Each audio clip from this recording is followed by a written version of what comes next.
Hi மக்களே, அனைவருக்கும் இனிய மாலை வணக்கம். இன்றைக்கி வந்து ஒரு ஈவினிங் ஸ்நாக்ஸாக பாலக்கீரை வடை வந்து செய்யலான்ட்டு பருப்பு எல்லாம் ஊற வச்சு எடுத்துருக்காங்க. அதுக்கு என்னென்ன பொருள்லாம் தேவைன்னு பார்க்கலாமா?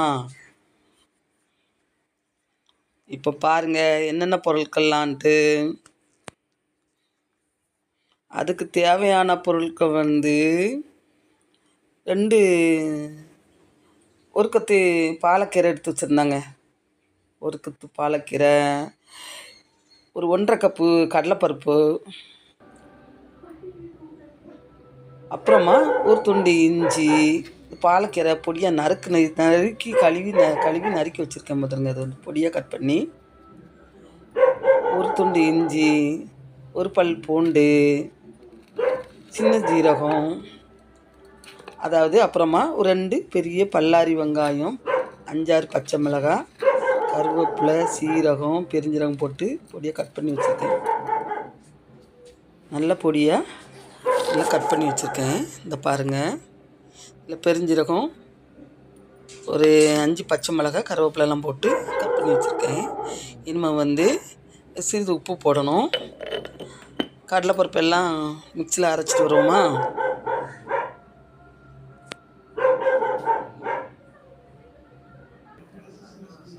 அரைச்சிட்டு வந்தாச்சு. எல்லாம் மிக்ஸ் பண்ணி பிசைஞ்சு எடுத்து வச்சாச்சு. ஒரு கடாயை அடுப்பில் வச்சு எண்ணெய் ஊற்றி வடையை ரெடி பண்ணி போட்டுக்கிட்டு இருக்கேன். நல்லா ஒரு உருண்டை எடுத்து நல்லா இது பண்ணி மெதுவாக நல்லா நைஸாக வடை சட்டியில் இந்த பருப்பு வடையை தட்டி போட்டுட்ருக்கேன். பாலக்கீரை வடை வந்து நல்லா செம்ம டேஸ்ட்டாக இருக்குங்க, நல்லா இருக்குங்க, அருமையாக இருக்குங்க. காலையிலையும் நம்ம நல்ல காஃபிக்கு நல்லா வச்சு சாப்பிட்றதுக்கு சட்னி வச்சு சாப்பிட்டா ரொம்ப செம்ம ருசியாக இருக்கும். உங்களுக்கு தெரியுமே, நம்ம சொல்லணும் தேவையில்லையே. நல்லா அருமையாக இருக்குங்க. நல்லா குழந்தைகளுக்கு சத்து உள்ள உணவு. பாலக்கீரை வந்து ரொம்ப நல்லது பழக்கு. இன்றைக்கி என் பையன் வந்திருந்தா ஏம்மா ஏதாவது போட்டுதாங்கன்னு கேட்டான். அதனால தான் அவன் பாலக்கீரை காலையில் வாங்கினது இருந்துச்சு. இந்த பொடியை கட் பண்ணி எல்லாம் பண்ணி ரெடி பண்ணி போட்டு கொடுத்தேன். ஈவினிங் ஆகிட்டு காலையிலே போடணுன்னு நினச்சேன். கடைசியில் ஈவினிங் ஸ்நாக்ஸாக தான் அவனுக்கு போட்டு கொடுக்க முடிஞ்சுது. நல்லா சூப்பராக அருமையாக இருந்துச்சுங்க.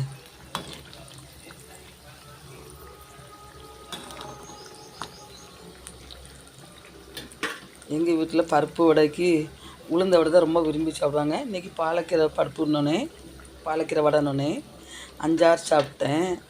இன்னும் நான் ஒரு நாள் சாப்பிட மாட்டேனே. இன்றைக்கி நல்லா அருமையாக இருந்துச்சு, நல்லா இருந்துச்சுன்னு ஒரு 5-6 படக்குன்னு எடுத்து சாப்பிட்டாங்க. ரொம்ப நல்லா இருக்குன்ட்டு. நீங்களும் இந்த மாதிரி செய்முறையில் செஞ்சு பாருங்கள். சாப்பிட்டு பார்த்து டேஸ்ட்டு சொல்லுங்கள். சப்ஸ்கிரைப் பண்ணுங்கள், லைக் பண்ணுங்கள், கமெண்ட் பண்ணுங்கள், ஷேர் பண்ணுங்கள், பெல் ஐக்கான் பண்ணுங்கள். அன்பு சொந்தங்களே, மக்களே, சகோதர சகோதரிகளே, நண்பர்களே, வணக்கம்.